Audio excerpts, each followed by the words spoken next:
حاضرین محترم، صورت یہ ہے کہ اللہ تبارک و تعالی نے آقا علیہ الصلوۃ والسلام کو وہ مقام دیا اور آپ کو وہ عظمت عطا کی کہ جو عظمت میں کوئی پیغمبر شریک نہ تھا، اور اس نے اپنا درود پڑھ کر حضور کی عظمت کو یوں نمایاں کیا کہ جب بھی جس پیغمبر سے خدا خطاب کرتا ہے وہ کہتا ہے یا آدم انبئ باسمائہم، وہ کہتا ہے یا نوح اہبط بسلام منا، وہ کہتا ہے یا ابراہیم اعرض عن ھذا، وہ کہتا ہے یا لوط انا رسول ربک، اے لوط، وہ کہتا ہے یا شعیب ما نفقہ کثیرا ما تقول، وہ کہتا ہے یا ہود ما جئتنا ببینہ، وہ کہتا ہے یا صالح ما کنت فینا مرجوفا، وہ کہتا ہے یا داؤد انا جعلناک خلیفہ، وہ کہتا ہے یا موسیٰ انی اصطفیتک علی الناس، وہ کہتا ہے یوسف اعرض عن ھذا، وہ کہتا ہے یا زکریا انا نبشرک بغلام، وہ کہتا ہے یا یحییٰ خذ الکتاب بقوہ، وہ کہتا ہے یا عیسیٰ انی متوفیک ورافعک۔ ہر پیغمبر کو نام لے کے بلاتا ہے باری تعالیٰ، تو نے ہر پیغمبر کو تیرا نبی ہے، تیرا بندہ ہے، نام لے کے بلایا، اور جب مصطفیٰ کی باری آئی تو مصطفیٰ کو کیسے بلاتا ہے؟ وہ کہتا ہے مجھے اپنی عزت کی قسم الحمد والناس تک میں نے مصطفیٰ کو کبھی محمد کہہ کے نہیں بلایا، نام لے کے نہیں بلایا۔ میں کہتا ہوں یا ایھا النبی انا ارسلناک شاہدا، میں کہتا ہوں یا ایھا الرسول بلغ ما انزل الیک، میں کہتا ہوں یا ایھا المزمل قم اللیل الا قلیلا، میں کہتا ہوں یا ایھا المدثر، وہ سونے کملی والے آ، وہ سونی چادر والے آ، وہ سونی بکل والے آ، وہ سونے آ۔ میں یوں کہتا ہوں، محبوب کو سونا کہتا ہوں، کملی والا کہتا ہوں، اوروں کا نام لیتا ہوں، یار سے پیار کرتا ہوں۔ اور پھر بات یہاں نہیں دوستو، جب حضور کی عظمت کو بلند کرتا ہے تو سر انور سے لے کر قدم تک مصطفیٰ کے ایک ایک انگ کی عظمت کو بلند کرتا ہے، حضور کے جسم کے ایک ایک انگ کو بلند کرتا ہے، حضور کے اعضاء کا نام لیتا ہے، حضور کا نفس، جان، کہتا ہے لقد جاءکم رسول من انفسکم عزیز علیہ ما عنتم، حضور کی جان کا ذکر کر کے اس پہ درود بھیجتا ہے، حضور کے چہرے کا ذکر کرتا ہے، قد نرا تقلب وجہک فی السماء، سنا تیرے مکھڑے کو بار بار دیکھ رہے ہیں، حضور کے چہرے پہ درود بھیجتا ہے، حضور کی آنکھوں کی بات کرتا ہے، چشمان مقدس کی، ولا تمدن عینیک الی ما متعنا بہ، سونا اپنی آنکھیں نہ پھیر ان سے، حضور کی آنکھوں کی بات کرتا ہے، ما زاغ البصر وما طغی، کیا تیری آنکھیں ہیں مجھے تکتی رہی اور جبکی نہیں ہیں، حضور کے کانوں کی بات کرتا ہے، وَيَقُولُونَ هُوَ أُذُنٌ قُلْ أُذُنُ خَيْرٍ، حضور کہہ دو کہ میرے کان خیر کے کان ہیں، حضور کے دل کی بات کرتا ہے، فرمایا نزل بہ الروح الامین علی قلبک، آپ کے دل پر اترا ہے، حضور کے دل پر درود بھیجتا ہے، زبان پہ درود بھیجتا ہے، وما ینطق عن الہوی، حضور کے سینے پہ درود بھیجتا ہے، فلا یکن فی صدرک حرج منہ، مصطفیٰ تیرے سینے کو تنگی نہ ہو، درود بھیجتا ہے، ما کذب الفؤاد ما رأى، دل اور آنکھ پہ درود بھیجتا ہے، زبان پہ درود بھیجتا ہے، فإنما یسرناہ بلسانک، آپ کی زبان سے اس کو آسان کر دیا، ارے حضور کی پشت دیکھ، پشت پہ درود بھیجتا ہے، الذی انقض ظہرک، آپ کی پشت پہ بوجھ آ گیا،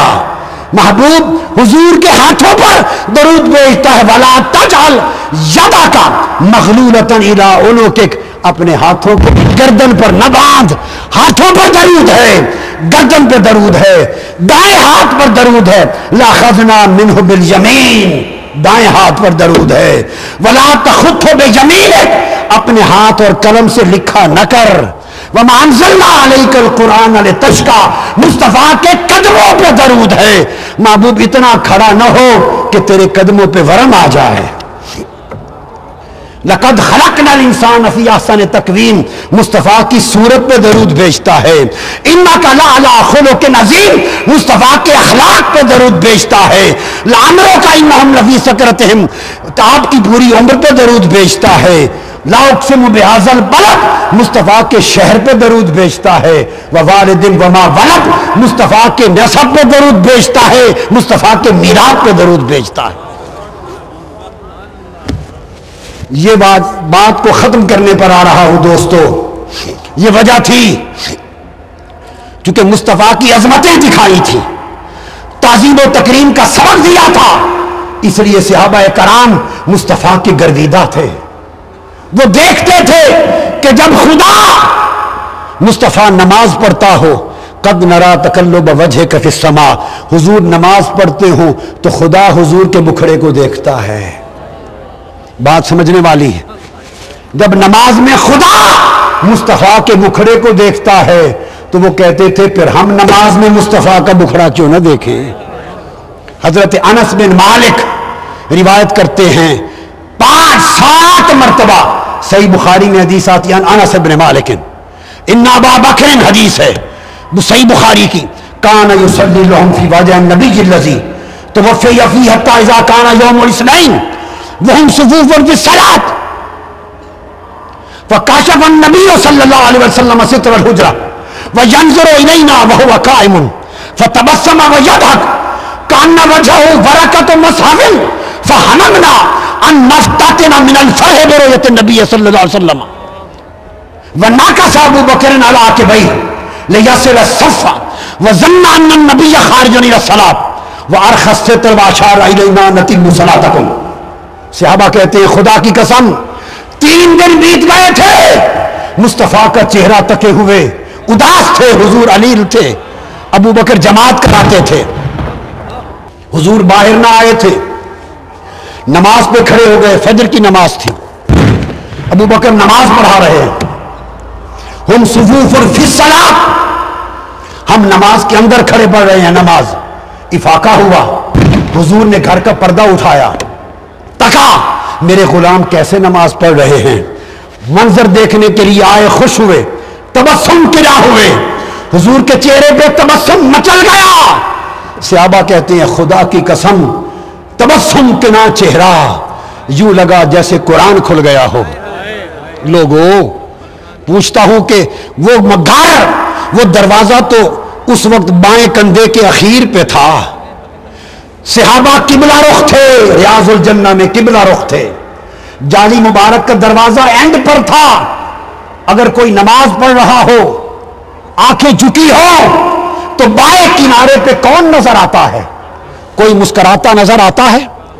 جب بائیں کنارے پر دور فتبسم ویضحک کأن وجهه برکۃ مصحف، وہ جو مسکرا رہے تھے، بولو خدا کی قسم حالت نماز میں جھکی نگاہوں کے ساتھ صحابہ نے مصطفیٰ کا چہرہ کیسے دیکھ لیا، کیسے دیکھ لیا. کوئی صورت نہ تھی، ہاں ایک سنت خدا تھی، خدا کی سنت تھی. قد نرا تقلب وجہک فی السماء، انہیں خیال تھا کہ خدا بھی تو مصطفیٰ کا چہرہ نماز میں تکتا ہے، ہم نے تک لیا تو کیسے ٹوٹ جائے گی نماز. جب چہرہ مصطفیٰ سامنے آیا 3 دن کے بعد، اللہ کی عزت کی قسم وہ عاشقان مصطفیٰ تھے، وہ طالبان دید مصطفیٰ تھے، وہ گلیدہ گیسوئے مصطفیٰ تھے. انہیں نماز بھول گئی، انہیں کعبے کی سمت بھول گئی، انہیں سجدہ گاہ بھول گئی، انہیں رخ قبلہ کے بھول گئے. سب کے چہرے سوئے چہرہ مصطفیٰ پھر گئے. عقل کہتی تھی چہرے نہ پھیرو، کعبہ ادھر ہے. عشق کہتا تھا اگر کعبہ ادھر ہے تو کعبے کا کعبہ ادھر ہے.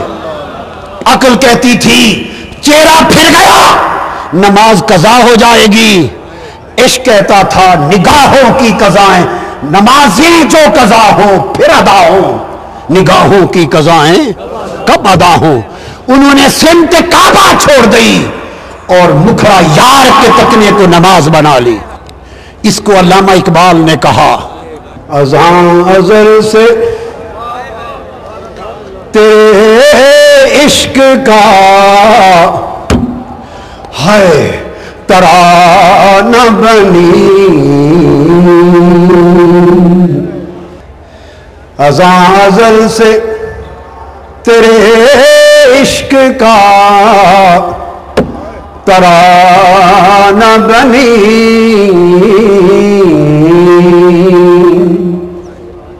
آگے نماز تیرے نظارے کا ایک بہانہ بنی،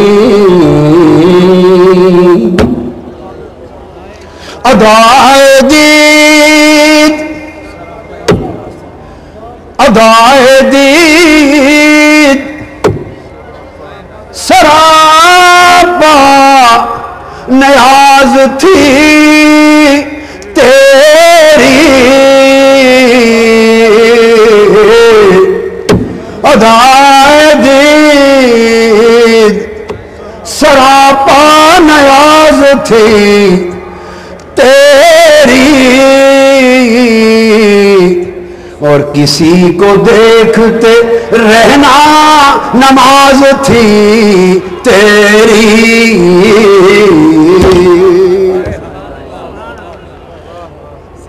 ارے لوگ کعبے کی طرف منہ کر کے نماز کے لیے کھڑے ہوتے، حضور کے غلام عاشقان مصطفیٰ چہرہ مصطفیٰ تکنے کے لیے کھڑے ہوتے۔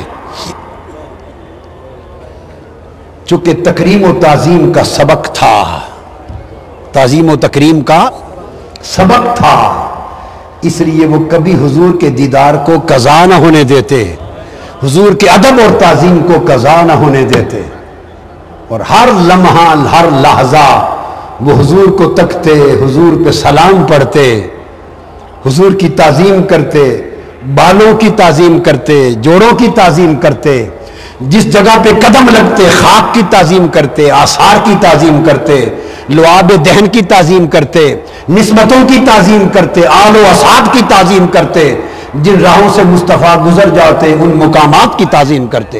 ان کی ساری زندگی عبارت تھی عشق و ادب سے اور تعظیم و محبت سے۔ یہ معنی تھا ان اللہ و ملائکتہ یصلون علی النبی، کہ اللہ ہر وقت اپنی نبی کی عظمتیں بڑھاتا رہتا ہے اور تمہیں اس کی عظمتیں دکھاتا رہتا ہے۔ ایمان والو تم بھی درود و سلام پڑھا کرو، یعنی فنا ہو جایا کرو میرے مصطفیٰ کی تعظیم میں، فنا ہو جایا کرو میرے مصطفیٰ کے ادب میں۔ سو وہ لوگ جو مصطفیٰ کے ادب پر حد رکھتے ہیں، مصطفیٰ کی تعظیم پر حد رکھتے ہیں، وہ خدا کی صلاۃ کا انکار کرتے ہیں۔ کوئی حد ادب مصطفیٰ پر نہیں ہے، کوئی حد تعظیم مصطفیٰ پہ نہیں ہے، فقط ایک حد ہے۔ حضور نے کہا اور امام بوصیری نے کہا مصطفیٰ کو خدا نہ کہنا، باقی جو کہہ دو کم ہے، جو بنا دو کم ہے، جو کر دو کم ہے، ایک خدا نہ کہنا باقی جو کہو کم ہے۔